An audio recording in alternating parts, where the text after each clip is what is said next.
มาแล้วมาแล้วโคไตรายการพักใต้มีตั้งกินจุอย่างฝากพี่น้องกดไลค์กดแชร์ฝากพี่น้องกดไลค์กดแชร์เพื่อเป็นแห่งใจคือรายการโคไต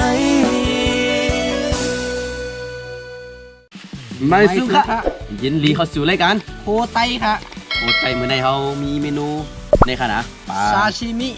เขาจะเฮ็ดชาชิมิอีสานนี่วะนะกินสดๆกันนะปลานิ่นเขาขั้นต้มขั้นแกงค่ะนะ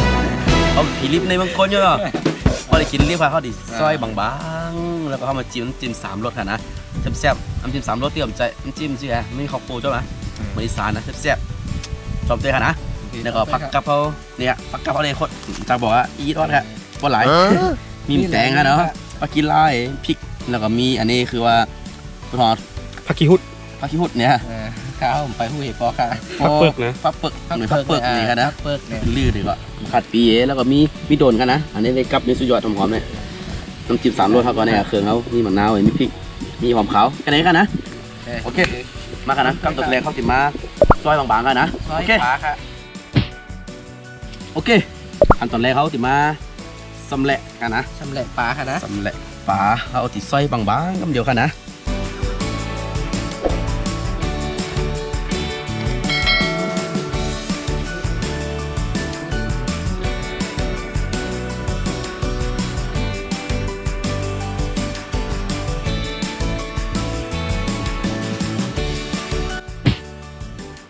นี่ค่ะนะต่อมาค่ะเขาแล่เอาเป็นป้อนๆแล้วค่ะนะกับเขาติดมาซอยบางๆนะมาค่ะในกันไหนค่ะเนื้อมันเนี่ยนี่กันไหนอ่ะหนังเมาเยอะหนังเมาเยอะหนังเมาอ่ะหนังกินไทยมันเคี่ยวหยาบครับผม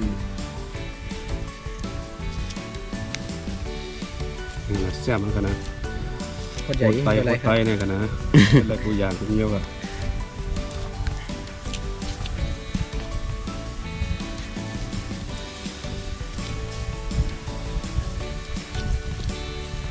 ใหญ่ขึ้นมาเรื่อยๆเนาะใหญ่ขึ้นมาเรื่อยๆครับนี่ค่ะนะ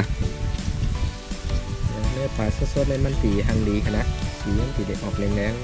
ๆอมชมพูค่ะนะเนาะเข็มเตะน้ำลายบ่ไหลไฮ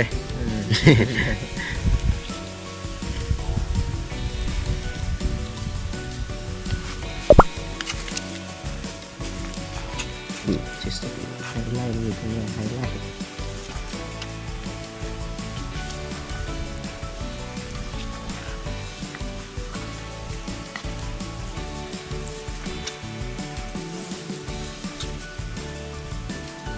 อะไรนี่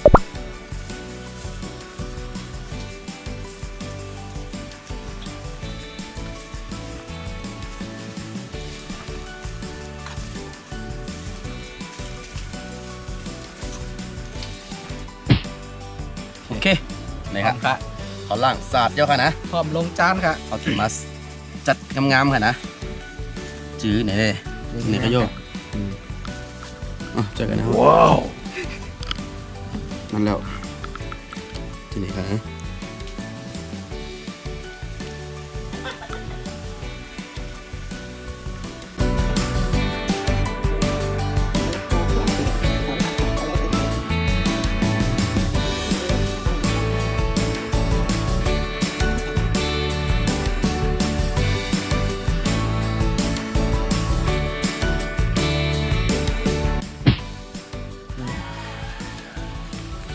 โอเคนะนี่ครับป่าเขาก็จัดเรียบร้อยค่ะนะจัดสถานที่จัดวางงามๆค่ะนะนี่ครับมาเร็วข้างน้ำจิ้มค่ะเขาถือน้ำจิ้มมาอันนี้ไว้กันก่อนจะเห็ดน้ำจิ้มกำลังให้น้ำจิ้มค่ะนะน้ำจิ้มเต้มีอย่างไรค่ะนะมีพริกมีหอมขาวมะนาวที่ไหนค่ะนะง่ายๆครับแล้วก็ข้าวโพดเนาะข้าวโพดเขาเตรียมไว้ค่ะเนี่ยใส่ข้าวผัดเผ็ดๆค่ะนะก็เห็ดจอมเลยเนาะเห็ดจอมเลยใครเป็นแห้งใจปันรายการโคตรไต้ในก็ฝากกดไลค์กดแชร์ปันจีได้มีแห้งใจเฮ็ดคลิปต่อไปทางคณะนี่ครับอันนี้ผมขาวมาพริกหนุ่มตำลอกกันครับ เนี่ยมันเป็นน้ำตาลเนาะ โอ้โห ใส่ตอนนี้น้ำปลาเกลือ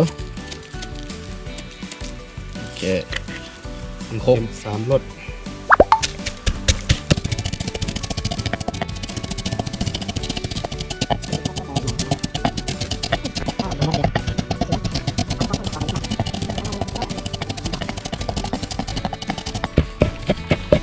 โอเค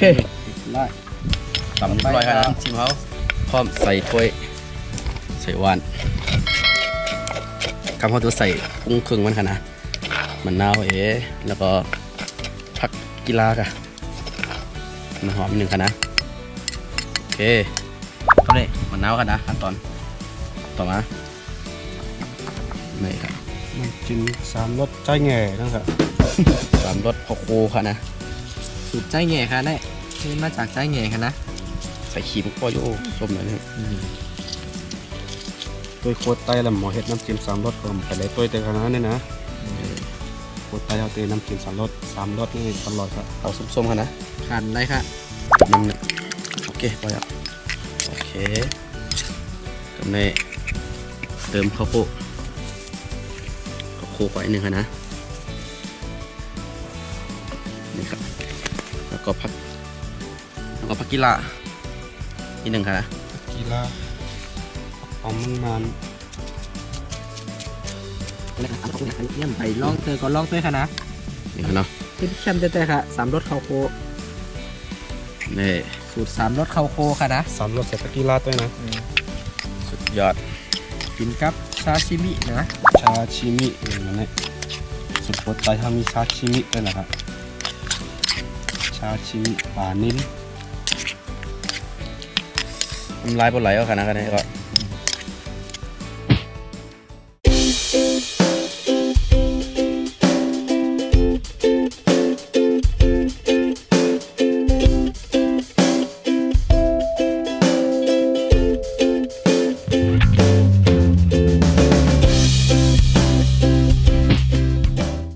โอเค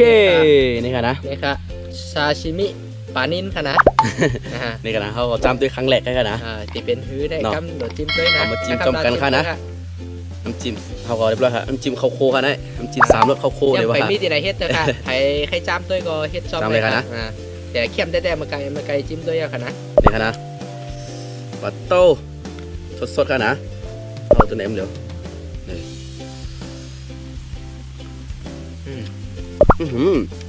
อ้าว เป็นที่ค่ะ น้ำจิ้มสุดยอด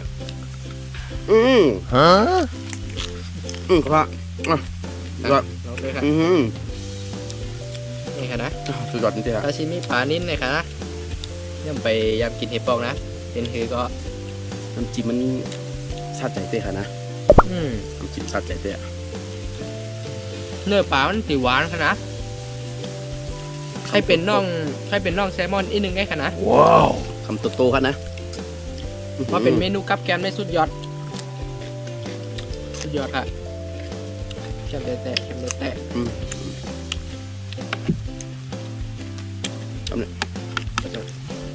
ซ่บ นี่ฮะพักกี้หุดเนี่ยคำลือในพักหนึ่งฮับเบิร์กนี่วะนะ พักเปิดในคณะ ฮับเบิร์กจำจะพูดเซ็งพูดเมลค่ะนะเพ็กพักแค่ไหน พักเปิดนะ ปึกขี้หุดดีกว่านี่ค่ะนะเดี๋ยวควายนะก็เลยค่ะนะ ปีใจแง่เขาคอยเอาค่ะนะเมนูกับแกมอย่างดีค่ะนะ จะเจ๊ครับพักอินป้อมจอดยมเจ๊ครับพักนะสุดยอด ทำยอดทำ เนื้อขาวนะ นะครับ ผีลิฟในมังกรมาเลย ข้าวอย่างเฮียเมี่ยวค่ะนะมันก็กินเจียมหวานๆไว้แค่ค่ะนะ มีแต่ข้าวค่ะนะข้าวมีค่ะ ก็มันอยู่ในก็ลองตามตัวนะตัวคลิปในเอาก็น้องกับเฮ็ดตัวก็อะไรกันนะ สุดยอด จางบอกครับ สุดยอดดีครับเริ่มไหลแล้วค่ะนะเริ่มไหลแล้วค่ะ เริ่มย่อยเผ็ดปิ้งคะแนนคำโตๆครับเอาเดี๋ยวนะ คือ อื้อหือ แบบ เอาแซ่บเตะ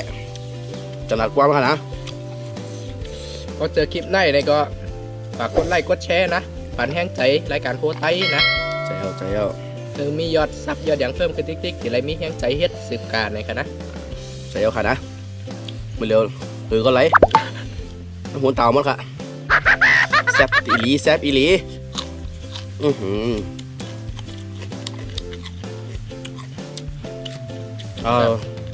สุดยอดโอเคอะ ต้องบอกครับ คลิปนี้ก็เขาจีมีอีสานนี่วะนะเขาเห็นแบบมา พี่น้อง ทำเดีย ไทยก็ไหลไทยก็ไหลอีสานไทยก็ใครเห็นซ้อมมาเห็นซ้อมเลยนะน้ำจิ้มในสูตรเด็ดคณะยังมีที่ไหลเฮ็ดเตอร์นะน้ำจิ้ม3 รสใส่ข้าวโคคณะลองจำตัวค่ะว่าพยายามกินเตอร์ก็เข้มแต่ค่ะ เผ็ดจังบอกเนาะแซ่บเตะๆค่ะนะ เผ็ดแซ่บๆค่ะ โอเคนะคลิปนี้ก็ตีขอเล่ากันได้กันนะ อ๋อ แล้วอุ้มก่อน อืม โอเค ฝากกดไลค์กดแชร์ค่ะ เป็นไรค่ะนะคลิปนี้ก็ขอเล่ากันได้กันนะมาซูมแล้วสิครับ ค่ะ